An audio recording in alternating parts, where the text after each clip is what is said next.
स्वागत है आपका मेरे इस YouTube channel quantum quest way to succeed में। आज हम लोग क्लास 10th के इलेक्ट्रिसिटी चैप्टर के कुछ न्यूमेरिकल को करने जा रहे हैं।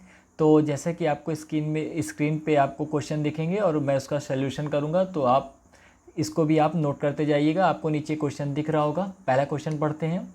A wire of length 3 metre and area of cross section 1.7 into 10⁻6 metre square has a resistance of 3 into 10⁻2 ohm. उसमें पूछा है what is the formula of resistivity of the wire and what is the unit of it. ठीक है ना। तो हमको और calculate क्या करना है, रजिस्टिविटी ऑफ वायर हमको कुल मिला के कैलकुलेट करनी है। जो मेरा मेन क्वेश्चन है वो है रजिस्टिविटी ऑफ वायर।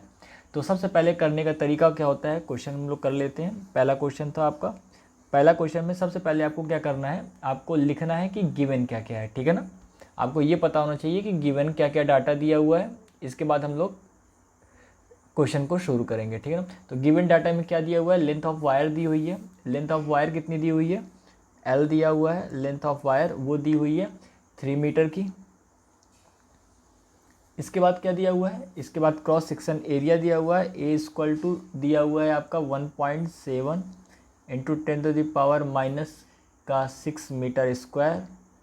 और आपको रेजिस्टेंस दिया हुआ है आर, जिसकी वैल्यू है 3 इंटू 10⁻2 ओम। ठीक है। अब उसने पूछा है आपकी रजिस्टिविटी क्या होती है। तो सबसे पहले आपको पता होना चाहिए कि जो आपका रजिस्टिविटी का फॉर्मूला होता है वो क्या होता है। रजिस्टिविटी जो आपका एक रजिस्टेंस होता है, मैं आपको अच्छे से बता देता हूँ। जो आपका रजिस्टेंस होता है वो क्या होता है, आपका लेंथ जो आप कंडक्टर लेते हो उसके लेंथ के इन्वर्सली प्रोपोर्शनल होता है, डायरेक्टली प्रोपोर्शनल होता है। और जो आपका कंडक्टर का एरिया होता है, क्रॉस सेक्शन एरिया, उसके इन्वर्सली प्रोपोर्शनल होता है। जब हम लोग इसको लेते हैं तो क्या जाता है, R proportional to L inversely proportional to A. और इसी को प्रोपोर्शनलिटी को हटाते हैं तो आपका आता है रो एल बाई ए। आपका जो इसमें रो है वही क्या है, आपका रजिस्टिविटी है। ठीक है ना। ये रो क्या है, आपकी रजिस्टिविटी है। ठीक है ना। और इसी की वैल्यू हमको फाइंड करनी है। तो इसमें और क्या पूछा हुआ, इसमें पूछा हुआ है कि आपको फार्मूला निकालना है और पूछा हुआ है इसकी एसआई यूनिट पूछी हुई है। तो आप अगर रो की यूनिट निकालोगे तो क्या आ जाएगा, रो इक्वल टू हो जाएगा R A upon L. R की क्या होती है, ओम। ए की क्या होती है, मीटर स्क्वायर एरिया है। और लेंथ की हो जाती है मीटर। तो ये मीटर से मीटर स्क्वायर कट जाएगा तो जो रो की यूनिट आएगी वो आ जाएगी ओम मीटर। ठीक है ना। आप इसको याद रखेंगे। अब हम लोग चलते हैं अपने क्वेश्चन की तरफ। जो हमारा रजिस्टिविटी पूछा है तो रजिस्टिविटी क्या हो जाती है, R into cross section area upon length of the wire. R कितना दिया हुआ है, 3 इंटू 10⁻2 इंटू एरिया कितना दिया हुआ है, 1.7 इंटू 10⁻6। और अपॉन में आ जाएगा आपका लेंथ जो है 3 मीटर। जब आप इसको फर्दर सॉल्व करेंगे तो आपका जो आंसर आएगा, इसको आप सॉल्व कीजिए तो ये 3 से 3 कट जाएगा, 1.7 बचेगा। तो 1.7 इंटू 10⁻2 की, और ये -2 और ये -6, जो आ जाएगा 1.7 इंटू 10⁻8 ओम मीटर। ठीक है ना। ये आपका हो जाएगा आंसर। ठीक है। चलिए बढ़ते हैं अगले क्वेश्चन की ओर। आप इसको अच्छे से कीजिएगा। हम लोग बढ़ते हैं अगले क्वेश्चन की ओर। ठीक है। अब देखिए नेक्स्ट क्वेश्चन को आप देखिए। नेक्स्ट क्वेश्चन क्या कह रहा है, we have 4 resistors A B C and D of resistance 4 ohm, 8 ohm, 12 ohm and 24 ohm respectively. उसमें क्वेश्चन पहला पूछा है lowest resistance which can be obtained by combining these 4 resistors. फिर दूसरा क्वेश्चन उसी का, highest resistance which can be obtained by combining these 4 resistors. ठीक है ना। आपको दिया हुआ है कि 4 रजिस्टर हैं, वो 4 ओम, 8 ओम, 12 ओम और 24 ओम के हैं। अब आपको फाइंड करना है कि आप इन सभी का कॉम्बिनेशन कैसे करोगे कि आपको लोवेस्ट रेजिस्टेंस मिले एक कंडीशन में, और आपको उन्हीं 4 रेजिस्टेंस को कनेक्ट करना है कि आपको हाईएस्ट रेजिस्टेंस मिले। ठीक है ना। अब आप यहाँ पर ध्यान रखिएगा, आप थ्योरी पढ़ के आए होंगे। अगर थ्योरी पढ़ा है तो आपको पता होगा कि रेजिस्टेंस का जो कॉम्बिनेशन होता है, मैं उसके बारे में थोड़ा आपको बता देता हूँ। जो आपका कॉम्बिनेशन ऑफ रेजिस्टेंस होता है, कॉम्बिनेशन ऑफ रजिस्टर्स जो होता है वो दो प्रकार के होते हैं। एक होता है सीरीज कॉम्बिनेशन,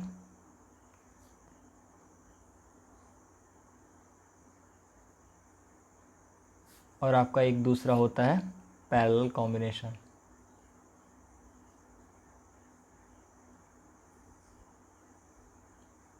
पैरेलल कॉम्बिनेशन, अगर मैं इसका डायग्राम ड्रॉ करूं सीरीज कॉम्बिनेशन में, तो जो सीरीज़ में होता है तो उसका एक टर्मिनल, अच्छा पहले मैं ड्रॉ कर देता हूँ फिर आपको समझाता हूँ। जैसे मान लीजिए मैंने 3 रजिस्टर्स लिए और उसको मैंने कनेक्ट कर दिया एक बैटरी के साथ। सेम यहाँ भी मैंने लिया 3 रजिस्टर्स लिए और मैंने तीनों को पैरेलल कनेक्शन में लगा दिया एक वोल्टेज के साथ या एक बैटरी के साथ। यहाँ मैंने मान लिया R1 है, ये R2 रेजिस्टेंस है, ये R3 रेजिस्टेंस है और ये वोल्टेज है। यहाँ पास R1 है, यहाँ R2 रेजिस्टेंस है, ये R3 रेजिस्टेंस और ये वोल्टेज अप्लाई कर दिया है, ठीक है ना। अच्छा, आप अब देखोगे इस कॉम्बिनेशन में तो अच्छा पैरेलल कॉम्बिनेशन क्या होता है और सीरीज़ कॉम्बिनेशन क्या होता है, इसमें थोड़ा आप ध्यान दीजिएगा। जो आपका जैसे अगर मैं रेजिस्टेंस बनाता हूँ अलग से, देखिए आप, ये अगर मैंने रेजिस्टेंस बना दिया या रजिस्टर बना दिया तो एक इसका 2 टर्मिनल होते हैं, एक ये वाला टर्मिनल होता है और एक इसका ये टर्मिनल होता है, ठीक है ना। यानी 2 एंड होते हैं, किसी भी एक एलिमेंट के 2 टर्मिनल होंगे, एक ये टर्मिनल एक ये टर्मिनल।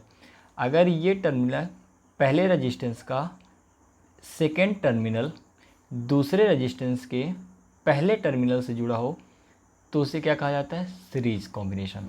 अब यहाँ देखो, इसका ये कौन सा एंड है, पहला एंड है, और इसका ये कौन सा एंड है, दूसरा एंड है 1 ठीक है। और ये इसका इस वाले का ये पहला एंड है और ये इसका दूसरा एंड है, ये इसका पहला एंड है, ये इसका दूसरा एंड है। तो देखो जो मैंने कहा पहले एलिमेंट का दूसरा एंड, पहले एलिमेंट का दूसरा एंड दूसरे एलिमेंट के पहले एंड से अगर जुड़ा हुआ है तो वो कॉम्बिनेशन कैसा कहलाता है, सीरीज कॉम्बिनेशन। दूसरे एलिमेंट का दूसरा एलिमेंट तीसरे एलिमेंट के पहले एंड से जुड़ा होता है तो क्या कहलाता है, सीरीज कॉम्बिनेशन। पहला तरीका फाइंड करने का। दूसरा, इनमें जो करंट होती है वो सेम होती है, तीनों रेजिस्टेंस के थ्रू जितनी भी करंट फ्लो होगी वो एक ही होगी। R1 पे भी आई करंट जाएगी, R2 पे भी आई करंट जाएगी और R3 पे भी आई करंट जाएगी। सिमिलरली इस वाले पे चलते हैं। पैरेलल कॉम्बिनेशन क्या होता है, इसका पहला, इसका डैश दूसरा, इसका पहला एंड, इसका दूसरा एंड, इसका पहला एंड, इसका दूसरा एंड। तो पैरेलल कॉम्बिनेशन क्या कहता है कि रेजिस्टेंस के जितने भी पहले टर्मिनल हैं, जितने भी पहले एंड हैं, वो सभी एक साथ कनेक्ट होने चाहिए। देखिए ये देखिए सब एक साथ कनेक्टेड हैं, यहाँ आके सब एक साथ कनेक्टेड हो गए, और उसका दूसरा एंड एक साथ कनेक्टेड होना चाहिए। यानी सभी रजिस्टर के एक एंड एक साथ कनेक्ट हो और दूसरे एंड एक साथ कनेक्ट हो, तो वो कॉम्बिनेशन कैसे कहलाता है, पैरेलल। और यहाँ ये बात याद रखिएगा, यहाँ पास पोटेंशियल सभी के अक्रॉस सेम होता है। मैं लिख देता हूँ, जो आपका सीरीज कॉम्बिनेशन होता है इसमें क्या होता है, current will be same at every resistors. और इस वाले में potential difference will be same at every resistor. ठीक है ना, आप इसको ध्यान में रखेंगे। अब इसके बाद हम जब क्वेश्चन पे चलते हैं तो क्वेश्चन में हमको क्या बोला हुआ है। अच्छा हाँ, अभी तो बचा हुआ है। अभी देखिए, जब सीरीज कॉम्बिनेशन करवाते हैं हम लोग तो इसका जो रिजल्टेंट आता है, अभी यहाँ हम लोग डेरिवेशन नहीं कर रहे हैं, हम लोग सिर्फ न्यूमेरिकल कर रहे हैं, तो मैं इसका आपको डायरेक्ट आंसर बता देता हूँ। जब अगर आप लोग कहेंगे तो मैं इसका डेरिवेशन भी करवा दूंगा। अभी हम लोग सिर्फ क्या करते हैं, इसका न्यूमेरिकल करते हैं। तो जो इसका फाइनल वैल्यू आती है सीरीज कॉम्बिनेशन में, जो आर इक्विवेलेंट आता है या टोटल रेजिस्टेंस आता है, उसकी वैल्यू क्या होती है, आर इक्विवेलेंट कह सकते हो आप। तो इसकी वैल्यू जो आती है सीरीज कॉम्बिनेशन में सभी का सम आता है, यानी जो आपका आर इक्विवेलेंट आता है या इस पूरी सर्किट का आप एक रिजल्टेंट रेजिस्टेंस निकालना चाहोगे तो उसकी वैल्यू क्या आती है, सभी रेजिस्टेंस का सम। यानी आप ये तीन जो आपको रेजिस्टेंस दिख रहे हैं, अगर आप चाहो कि ये तीन रेजिस्टेंस को हम एक फॉर्म में दिखाएं, यानी एक रेजिस्टेंस के फॉर्म में दिखाएं, यानी आप इस फॉर्म में दिखाना चाह रहे हैं उसको, आर इक्विवेलेंट, और यहाँ एक आप बैटरी लगा दो, यही वाली सेम, ये जो है ना डायग्राम बना हुआ है, ये सेम डायग्राम ही है, लेकिन मैंने इस सर्किट को छोटा सा करके एक रेजिस्टेंस के फॉर्म में चेंज कर दिया। तो ये जो रेजिस्टेंस की वैल्यू आएगी, ये जो रेजिस्टेंस की वैल्यू आएगी, ये इन तीनों का सम आएगा। ठीक है ना, ये इसी की बात की है। सेकेंड, इसमें आते हैं। इसमें जो आपका रेजिस्टेंस आएगा आर इक्विवेलेंट, अच्छा यहाँ पास ध्यान दीजिएगा, यहाँ हम लोग 1/r इक्विवेलेंट करके लिखते हैं। ठीक है ना, यहाँ 1/r इक्विवेलेंट जो आएगा तो ये आएगा 1/r1 plus 1/r2 plus 1/r3। ठीक है ना, इसी तरह से सर्किट सेम बनेगी। सर्किट जो ये वाली बनी हुई है वही यहाँ भी बनेगी। अच्छा, यहाँ याद रखिएगा, जब आप न्यूमेरिकल सॉल्व करेंगे तो आपको हमेशा वैल्यू मिलेगी आर 1/r इक्विवेलेंट की, और आपको उसका क्या करना पड़ेगा, रेसिप्रोकल करना पड़ेगा, तब आपको आर इक्विवेलेंट की वैल्यू मिलेगी। लोग जो स्टूडेंट है जनरली यहीं पास गलती करते हैं, तो आपको इससे बचना है। चलिए हम लोग अपने वापस क्वेश्चन में आते हैं। क्वेश्चन में क्या कहा हुआ है, क्वेश्चन में 4 रेजिस्टेंस दिए हुए हैं, 4 रेजिस्टेंस। अच्छा, एक चीज़ और रह गई। अब यहाँ पास आप देखिएगा, आपको क्या दिख रहा है, 2 सेकेंड रुकिए। आपको ये दिख रहा है कि अगर मैं यहाँ पास वैल्यू लूँगा, कोई भी वैल्यू लीजिए आप, तो आपको दिख रहा है कि जो मैक्सिमम रेजिस्टेंस होगा वो किस कंडीशन में मिलेगा। मैक्सिमम आपको इस कंडीशन में मिलेगा। क्यों? क्योंकि आप जब आर इक्विवेलेंट निकाल रहे हो तो आप इन सभी रेजिस्टेंस को ऐड कर रहे हो, तो ऐड जब कर रहे हो तो आपको मैक्सिमम वैल्यू मिलेगी। ठीक है ना, तो इस वाली कंडीशन में आपको क्या मिलता है, मैक्सिमम वैल्यू मिलती है। मैक्सिमम वैल्यू ऑफ रेजिस्टेंस, आपको सीरीज कॉम्बिनेशन में मैक्सिमम वैल्यू मिलती है, और आपको पैरेलल कॉम्बिनेशन में आपको मिनिमम वैल्यू मिलती है। Minimum value of resistance. बस आपको इतना ही याद रखना है कि सीरीज कॉम्बिनेशन में क्या होता है, मैक्सिमम वैल्यू मिलती है, और जो पैरेलल कॉम्बिनेशन होता है उसमें मिनिमम वैल्यू मिलती है। बस आप इसको याद रखिए और आपका क्वेश्चन सॉल्व हो जाएगा। अब क्या दिया हुआ है, गिवन क्या क्या है आपको, गिवन है आपको जो गिवन डाटा है वो आपको दिया हुआ है, 4 रेजिस्टेंस है, ए, बी, सी और डी। सभी की वैल्यू कितनी है, 4 ओम है, 8 ओम, 12 ओम और 24 ओम है। अब उसने 2 क्वेश्चन पूछा है, मैक्सिमम किस कंडीशन में मिलेगा, और एक पूछा है मिनिमम किस कंडीशन में मिलेगा। मिनिमम किस कंडीशन मिलेगा तो आपको मैंने बता दिया है, ये तो आपके लिए अब बहुत ही आसान हो गया है। तो जो रेजिस्टेंस आपको मैक्सिमम मिलेगा वो मिलेगा आपको सीरीज कॉम्बिनेशन में। तो हमको लिख सकता हूँ मैं, आर मैक्सिमम भी लिख सकते हैं हम लोग, R maximum equal to R A plus R B plus R C plus R D. यही है, मैंने ये रेजिस्टेंस आर ए ले लिया, R B, R C, R D ले लिया। सभी को आप लिखिए, क्या जाएगा, 4, 8, 12 एंड 24। तो क्या हो जाएगा आपका 12 और ये हो जाएगा आपका 48 ओम। ये आपका आंसर आ गया। सेम आपको क्या करना है, यही लिखना है। तो मिनिमम कंडीशन कब होगी, मिनिमम मिलेगा आपको पैरेलल कॉम्बिनेशन में। तो आपको ये बताना पड़ेगा, ठीक है ना। मैंने आपको बता दिया इसलिए डायरेक्ट लिखवा रहा हूँ यहाँ पास, लेकिन आप जब क्वेश्चन को सॉल्व करेंगे तो आपको ये सिर्फ बताना पड़ेगा, ठीक है ना, थ्योरी के रूप में। तो ये आपका आ जाएगा 1/r equal to 1/r equal to आ जाएगा 1/4 प्लस 1/8 प्लस 1/12 प्लस 1/24। तो आप इसका एलसीएम लेंगे तो कितना आ जाएगा, 24 आएगा, ठीक है ना। अब इसके बाद देखिए तो कितना आ जाएगा, ये आपका चला जाएगा 6 और ये आ जाएगा 3, ये आ जाएगा 2 और ये आ जाएगा आपका 1। कितना आ जाएगा, 9 2 11 1 12 यानी 12/24। क्या आपका ये आंसर हो गया? नहीं, ये आंसर नहीं होगा। अब यहाँ याद रखिएगा, क्यों? क्योंकि आपको क्या मिली है, 1/r की वैल्यू मिली है या r मिनिमम की वैल्यू मिली है। तो आपको चाहिए किसकी वैल्यू, r मिनिमम की। तो आप इसके बाद क्या करोगे, 1/r मिनिमम इक्वल टू 12/24। तो r minimum equal to 24/12 equal to 2 ohm. ये आपका आंसर होगा फाइनल, ठीक है ना। आप इसको ध्यान रखेंगे और आगे आप क्वेश्चन की प्रैक्टिस करेंगे, ठीक है ना। चलिए अगला क्वेश्चन करते हैं।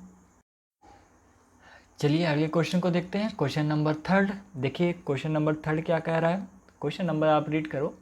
कह रहा है calculate the resistivity of a material of a wire of length 1 metre, radius 0.01 centimetre and resistance 20 ओम।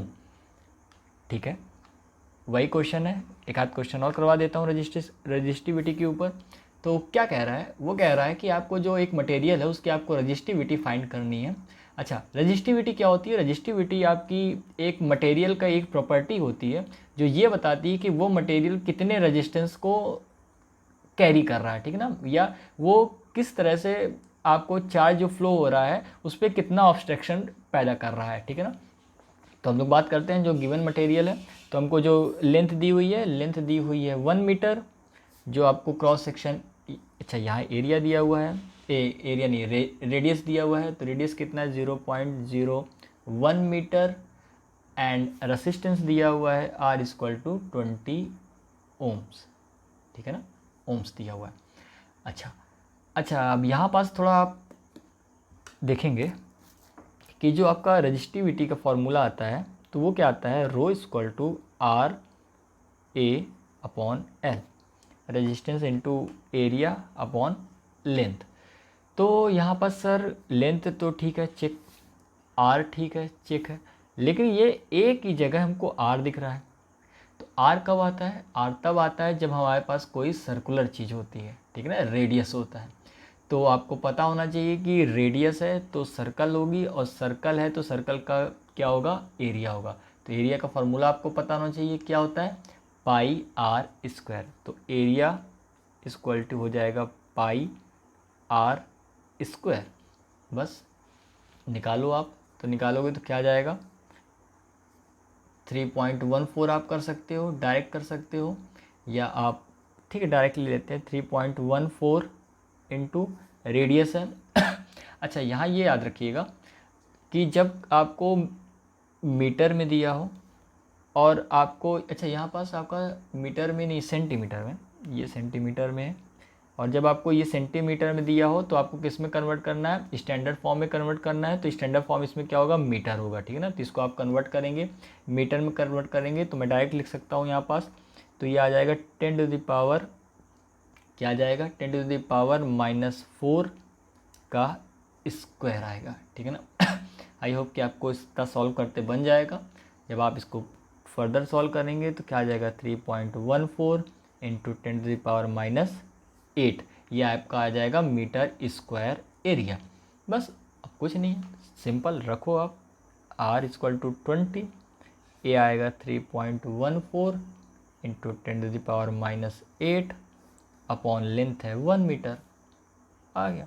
तो ये आपका 2 टाइम्स हो जाएगा, तो ये आ जाएगा 6.28 इंटू 10 टू द पावर -8, तो -8 होगा। तो ये क्या हो जाएगा आपका, ये अभी मैंने क्या किया है, 2 से इंटू करा दिया है, तो ये अगर 20 हो जाएगा तो ये आ जाएगा आपका 10 to the power -7 ohm metre, ठीक है ना। ये रजिस्टिविटी का